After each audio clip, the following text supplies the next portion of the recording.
Welcome back to predicting not so awful or terrible UFC Apex cards, because this time they've actually shocked me and created an actual pretty decent Apex card. This is not bad at all. This is like your average Fight Night card.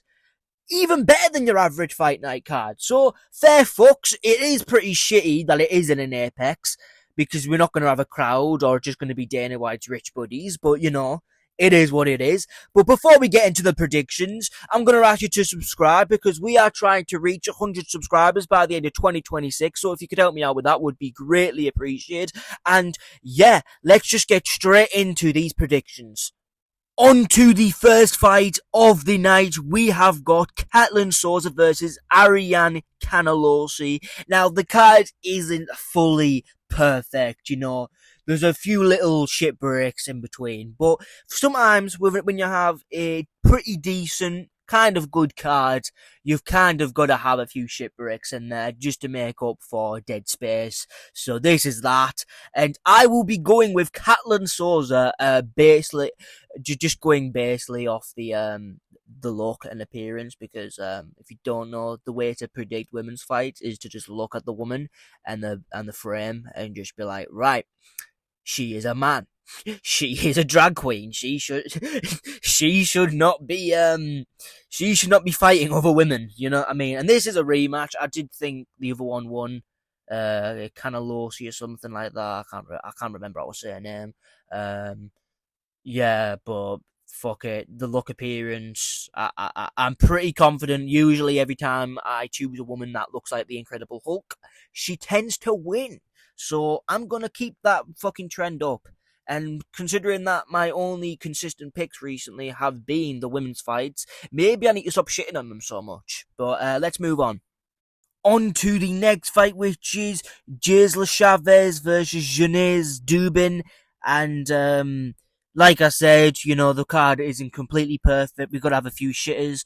The next couple of fights are go right, but we still got these shitters to go through. And who am I going to go with here?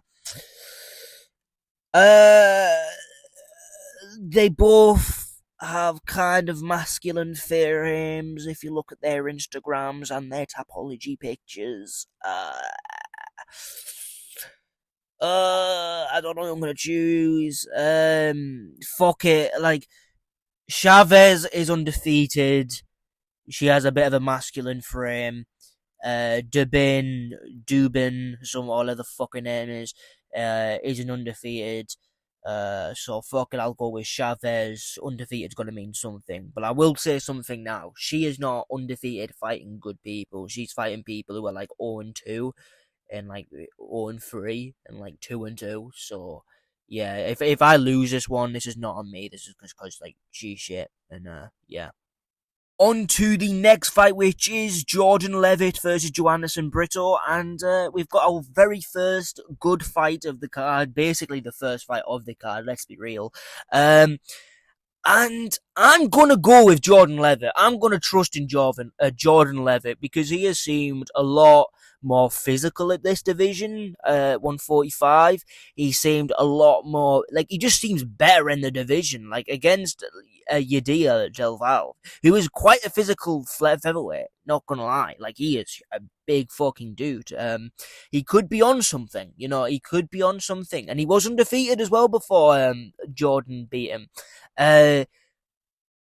He was taking him down pretty easily, and against Joanderson Brito, he doesn't have the best takedown defense in the world. Like, in his last fight, which he won, I can't remember the fight off the top of my head, but I did watch it, and it says the Tapology that he won, but I did watch the first couple rounds, and he was getting taken down and had his back taken in moments, and that's kind of scary going up against, like, Jordan Leavitt, who is pretty fucking... He does blast a takedown pretty similarly. Let's put it that way. And it's a very similarity to Pat Sabatini. That's who I'm on about, actually. And he was getting taken down by Pat Sabatini. But as well, Isaac Thompson also took him down, who's just some random LFA scrub, if I'm right. He is some random LFA scrub, so fuck knows what happened there. And then before then, it was a split decision with William Gomez. I haven't watched that. I can't remember that well. I probably did watch it. I just can't remember it. But yeah, Like, I'm going to go with Jordan Leavitt. I'm going to trust in Jordan Leavitt. He seems a lot more physical. He was getting taken down by just absolute randoms like Isaac Thompson. He got fucking maul-dogged by fucking Pat Sabatini, in a Pat Sabatini where, like, minimum damage, minimum anything, just a lot of smudge. And yeah, I think Jordan Leavitt could do the same thing and even submit him.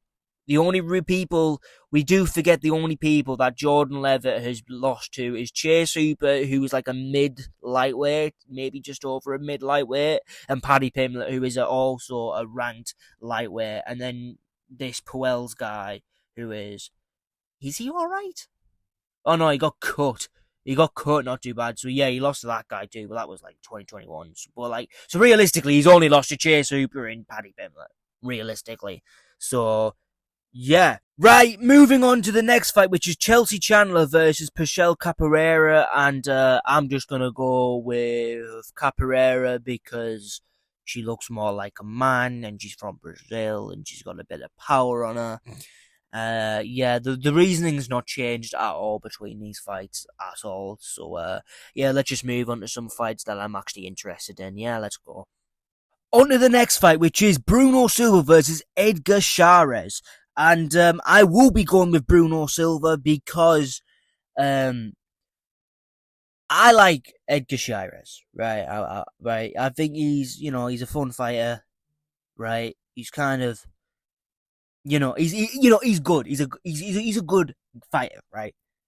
But I don't think he's all that, and I do think he's kind of slow.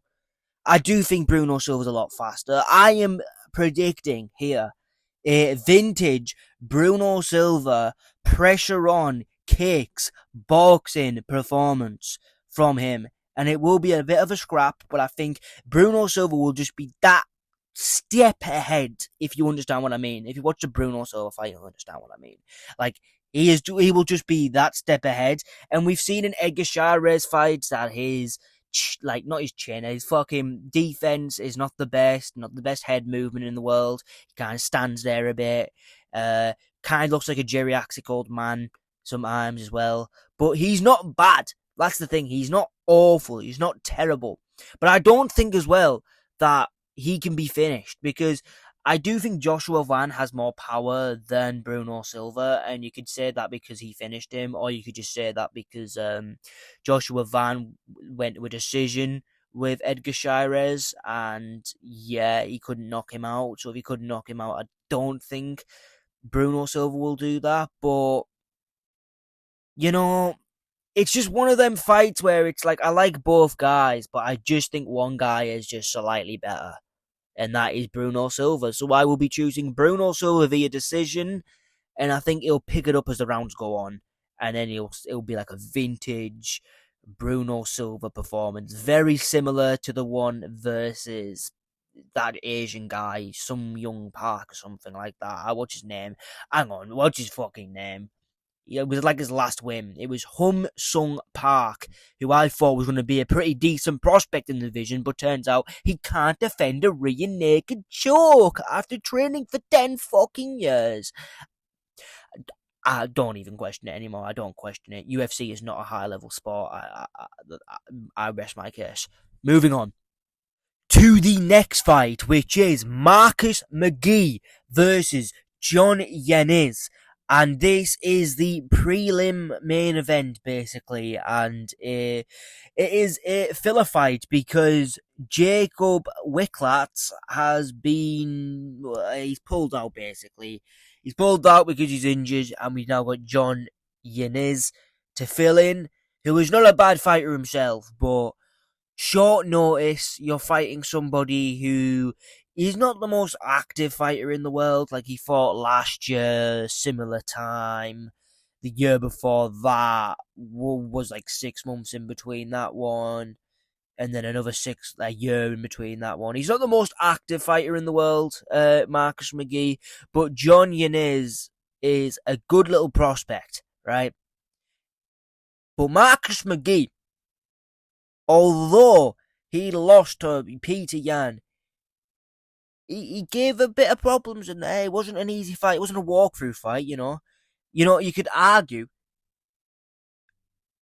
Marcus McGhee did better than Merab. You could genuinely argue that. If you wanted to argue that, you're not wrong, you know? But Peter Yan, losing to Peter Yan is nothing to complain about. You're giving him a lot of issues in that fight.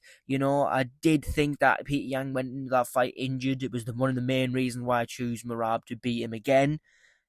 Turns out Merab's shit, and I always knew that apparently. And then I got gaslit into thinking he was always good. But Yuneisy is not bad. Like, his kicks are not bad. His power's not too bad. Both of them like to get into the pocket and just reckless regard. So I do think this will be a very, very fun fight as a prelim headliner. So it's very UFC know what they're doing, But I just don't. I haven't seen enough from Yuneisy to choose him, and Yuneisy is good. This will be like a stain on his record, basically, when he loses. It won't be a stain, but it will be something bad to look at, because he'll have, it will kind of be like the Mezquel Costa fight, where he's got like one loss in the UFC, and it's like to Steve Garcia, who's also like a good fighter in the division, does that sort of make sense? But yeah, Yuneisy is good, but I just haven't seen enough for him to beat Marcus McGhee. Marcus McGhee's some fucking predator-looking thing. He is, and I don't mean Predator. I mean the actual Predator movie, dude. Like, tell me these two don't look the fucking same. Like, come on. But yeah, I'm choosing Marcus McGhee via decision. On to the first fight of the main card. It is Iwo Barniewski versus Junior Tafa. Now, it was supposed to be Billy Ella Kleiner, but Billy Ella Kleiner pulled out to undisclosed reason. So, yeah, and Iwo Barniewski is just basically doing his run round of the light heavyweight division, beating up all the bums in the division.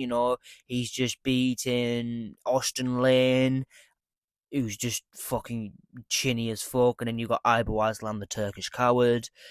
But then you've got, like, you fought a 4-0 guy in the Contender Series, which, the Contender Series is a bit iffy, but, thingy. But let's not cut this short.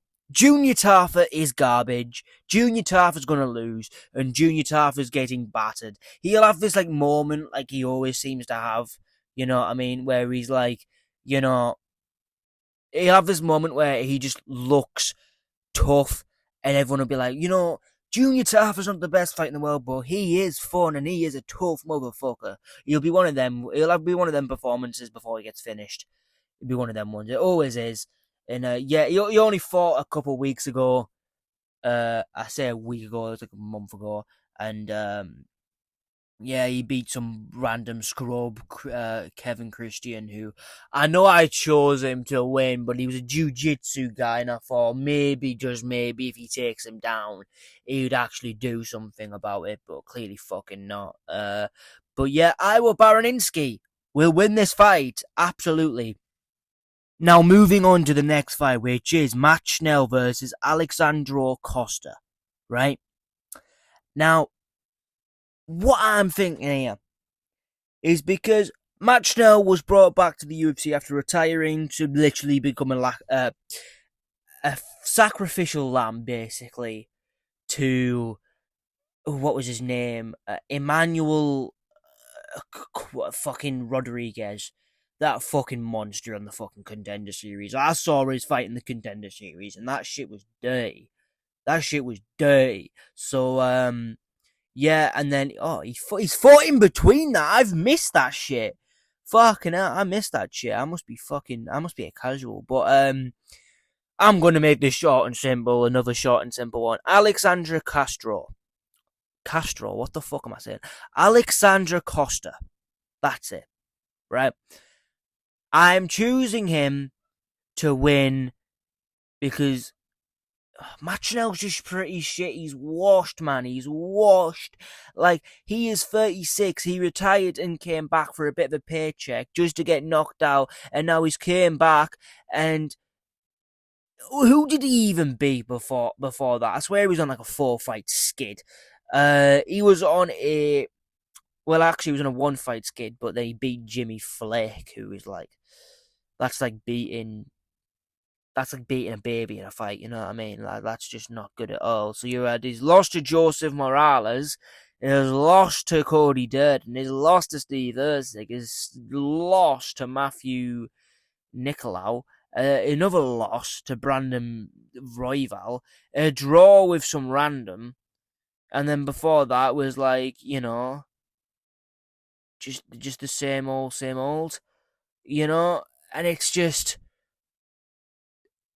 he's washed. He's like so washed now. It's actually like crazy how washed he is. So that's really all I've got to say. To be honest, he's super fucking washed. Like, yeah, there's no over exaggerating this. Like, he's so fucking washed. Imagine if Schnell gets a win in 2026. That'd be fucking crazy. Surely not, right? Surely not. But yeah, Schnell is getting brutally knocked out in round 1, or 2, or 3. See, why do the odds more chance it's going to happen? And maybe it might be a decision. Right, anyways, let's go on to the next fight, which is Bryce Mitchell versus Thiago Santos. Now, let me tell you something. Before he got on meth, I believe he was got to go fishing with. But I was going to say I was going to go with Bryce Mitchell, but I don't know. Because Thiago Luna is a monster of a fighter. Some fucking heat in his hands. Fucking decent enough kicks. Good enough grappling. A lot of suplexes in his grappling. Seems like a strong guy. But we've never seen him defensively grapple, which is what I was looking for here. Because fucking Bryce Mitchell looked like a really good offensive wrestler in his last fight against what was his fucking name? The Dagestani. What's his fucking name? Saeed Nurmagomedov. And I know he beat Saeed Nurmagomedov, who I thought was going to be a really bad matchup for him. Like, if he shot a takedown, guillotine, and if he stayed in the feet, he's fucked. But although I do want to say, like, Bryce Mitchell has underrated game plans. Like, he had a really good game plan against Saeed. He had his arms in close to block the body kicks, and instantly straight away snatches the body lock up against the fence, and then just like sludged out the fight. But this is the real main event, and he's at 135, and he did look really strong at 135. Like, that's all the fucking lumber, ranch working stuff, and he does seem really strong, but Thiago Luna looks so fucking... He just looks like... This just feels like a Josh Emmett fight, where it's a short notice fight, he's going to go in there, and he's going to get finished. But there again, every time I've chose him to get finished, he fucking wins somehow. I chose Dan Ige to beat him via knockout. Dan Ige gets beat, and it was a very close decision, but we won't mention that. Kron Gracie, I think I chose... Yeah, no, I chose Bryce Mitchell, and he got the finish. What was your fight I chose against him in? I know I chose against him in the Saeed Nurmagomedov fight, because I saw the Gene Silva fight, and I was like, man, he has no way to get this to the floor. But I guess there's one problem, which is, like, he gets hit hard, and you do see him kind of... Not wilt, he definitely doesn't wilt, but he definitely kind of steps back a bit. And he's done this so many times now where I'm not... Fuck it. I'm going to go with Bryce Mitchell via a very fucking close 28-27 decision. A 29-28 decision, right? I don't know what I was thinking there, right? And what I'm going to choose him to get his wrestling going. I think he's going to have a very dangerous first round. He's going to get rocked, maybe. He's going to get thingied. And then he's going to get the takedown. And he's going to get top position. In one of his early fights, Santos did... fuck's sake, I've forgotten his name now. Luna got his fucking... He got dropped and he got mount taken. And I do feel like with Bryce Mitchell, we do underrate his power. If he knew how to sit down on his punches, he'd be a lot better. But I do think we do underestimate his power, and I do think maybe not drop him. Obviously, I don't think Bryce Mitchell will ever drop anyone in his entire career, but I just think that he has fought the better guys. Like, look at this shit, man. Look at this shit. He's fought Saeed Nurmagomedov. He's fought Gene Silva, Kron Gracie, Josh Emmett, Danny Ige, Ilya Taporia, Edson Barboza, Andrea Philly. Alright, these are kind of whack. Yeah, these are kind of whack. He even brought Brad Katona many years ago. But I'm going to choose Bryce Mitchell, and I believe he might actually be the underdog pick. Let me have a look. I think Bryce Mitchell might be an underdog pick. He's a slight favourite.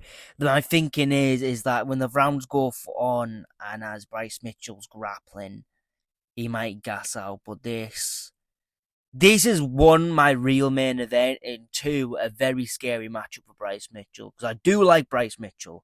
Even though he says some of the craziest fucking shit imaginable, I do fucking like the guy. But Santiago is only 21. He is 1 year older than me. What? I really don't like this matchup, but I'm going to stick with Bryce Mitchell getting it done via decision. Now let's move on. Right, on to the next fight, which is Ziam versus Tom Nolan. This is the feature fight, and I think Ziam should be ranked. I think he should be ranked because he has fought some of the best guys, or at least a Fight 4 ranking. He might actually be ranked 15, or was at one point, and now he's been kicked out because just like natural selection sort of thing, just like bumped up and down. And that's what happens when you take a slight bit of time out. He's not fought since December 2025. Obviously, that isn't that long, but you know, Ziam is quite active for a contender, which I think is pretty. You know what? He's not actually really that active. I'm not gonna lie to you. I thought he was pretty active. He fought Nazim Sadikov. He beat that fucking Turk up, and I was so fucking happy when he did so. I know it's Azerbaijan, but the Turkey, same thing, you know. Azerbaijan should be Armenia. Turkey should be Armenia, Greece, Kurdistan. You know, just basic theology, geology, anyway. Anyways, I will be going with Ziam because I think he's just the better fighter. He has the better finishing instinct. He is a really good fighter, and I just don't see anywhere where Tom Nolan is going to really give Ziam problems, or even give Ziam something he hasn't already seen. He has had 10 fights in the UFC. Tom Nolan is 10-1. That it could fit Ziam's entire career into just his UFC career in terms of fight and number. That's how thingy it is. So Tom Nolan is, yes, a good contender, could be something in the future, but again, you got to look for his career, and it's like, what, in 2024? That's only 2 years ago. He was knocked out by Nicholas Motta, who is complete garbage, by the way. Who is complete garbage. He got fucking. He's not complete garbage, you know what I mean? But, like, he is pretty trash, you know? But, you know, and then you gotta look at it again. It's just like Victor Martinez, Alex Reyes, Borshev, Charlie Campbell. These are not Ziam guys. Look at who Ziam is fighting. Nazim Sadikov, Mike Davis, Matt Frivola, Claudia Puales, Jai Herbert, who just made a comeback, you know, after beating Nalo Fazil. Michelle, I don't even know what that is. And obviously you got the early loss to fucking Terrence McKinney, but let's be real. They had a rematch. Terrence McKinney would lose. He'd probably get beaten in the first round. and then there'll be 1-1, and then I have to do a trilogy where I think Ziam would win a third time. But it just all comes down to just Ziam is just a better, more technical, more proven fighter, and I believe he will win via decision.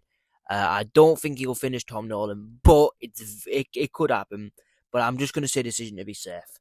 But let's move on to the next fight, which is Brendan Allen versus Edman Shabazian. And a bit of an odd fight, Brendan Allen beat Reina Derrida, RDR, and he's not getting a top 5 opponent. He's not fighting any of them.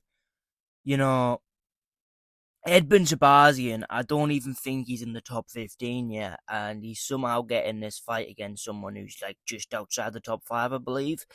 It makes no sense, but then you can also be like, well, he beat Marvin Vettori before then. You know what I mean? And that's just kind of wank, so yeah. But Brendan Allen's kind of just made a career out of being like slightly like one step behind people like Anthony Hernandez and Nazardine Mavov, and just being a slight bit behind with these guys who are top 5 people. He's also had a grappling match with Caio Borrello, right? And we saw him grapple well with Reina Derrida. We've seen him grapple effectively before. He is a jiu-jitsu guy, right? Edman Shabazian has an issue with grapplers. He lost to Gerald Meerschaert only 2 years ago. And for context, wait until it does the bot thing. This was on the Cannonier Baralho fight card, right? That doesn't seem so long, all things considered. Before then, 2023, he lost to Anthony Hernandez. 2021, Nazdina Matvov. 2021 again, Jack Hermanson. 2020, Derek Brunson. And then since then, who's he beat? Dylan Booker, who's not even in the UFC. I don't even think he's fought since. He's actually been fighting pretty actively in the regionals, in boxing, which is an odd one. He's fought Andrei Petrotsky, who's just a smudge ball fest. Andre Menez. But then again, I'm hearing, right, Edman Shabazian trains with Sean Strickland, and Sean Strickland just beat Hamzat Chimaev, probably one of the better wrestlers right now. So that's kind of the only thing that's deterring me from choosing Brendan Allen, especially since Brendan Allen, he doesn't have the best fight IQ in the world, does he? He's a bit. I remember watching that fucking Marvin Vettori fight, and he made so much dumb decisions in that fight, man. He managed to be like just as dumb as Marvin Vettori. But I really do think that maybe Edman Shabazian will make it close, especially since Sean Strickland's performance versus Chimaev. But they had training experience together. I don't know if Brendan Allen and Edman Shabazian do have that training. In fact, I would love to Google it right now, but my phone literally just went dead in the middle of recording just what I wanted. So, yeah, I'm just going to go with Brendan Allen via using his grappling to a decision. Another decision. I think we're going to have a lot of decisions this card, but we're also going to get the odd knockout, and they're going to be brutal. So, I am going to go with Brendan Allen via a pretty dominant decision, I believe. I think the first round might be a bit of an issue. Maybe he might pick it up in the third and second rounds. Edman Shabazian will. So, yeah. Now on to the next fight, which is Belal Muhammad versus Gabriel Bonfim. Now, all jokes aside, I think this is more close than people are giving off. Like, I have seen, like, Angelusa, who fights kind of similarly to Belal Muhammad, do what like Belal Muhammad could do to Gabriel Bonfim, which is pressure, take him down, pressure, take him down, pressure, take him down. The only difference is that well, Gabriel Bonfim can gas out and Belal Muhammad doesn't gas out, and so does Angelusa. I meant to say Angelusa gasses out and Belal Muhammad doesn't. And it's not just him I've seen do that. I've seen Chaos Williams do the exact same thing. You know, I've seen many fighters put him on the back foot and he seems lost. And that's what you got to do to these rangy fighters. But at the same time, Belal Muhammad has looked so stiff and uncomfortable inside of his fights for so long, and he only really got away with it against like a Leon Edwards who wants to coast on the outside for 25 minutes, and Belal could just basically would have the power advantage because he's coming forward, the center of the octagon advantage, and then he has the grappling advantage, which is the takedown threat the entire fight. And I'm supposed to believe that Belal Muhammad could not beat Gabriel Bonfim. It's absolutely likely that Gabriel Bonfim could lose to Belal Muhammad. But at the same time, I have seen Belal Muhammad come forward and get countered by Ian Garry. Now, Ian Garry is one of the best fighters and will give Islam Makhachev problems in their fight. So I don't know if this is much of a bad thing, but he could give Islam Makhachev the pound-for-pound fighter at the moment before Ilya takes it off him again. And you know what? Belal Muhammad is kind of underrated, or was underrated. But you can tell he's aged quite a bit in the time that's happened. You know, he won the belt, he lost to Jack Della. You know, no fault in losing to Jack Della Maddalena. Jack Della Maddalena is still one of the best fighters, one of the better fighters. Definitely not me coping after I've just seen him get laid on top of for 25 minutes and then mauled and brutally beaten up by Carlos Prates. Definitely nothing to do with that at all. And it's a tough one for me. And I want to get some underdog picks because I am sick of fucking choosing the favourites all the time.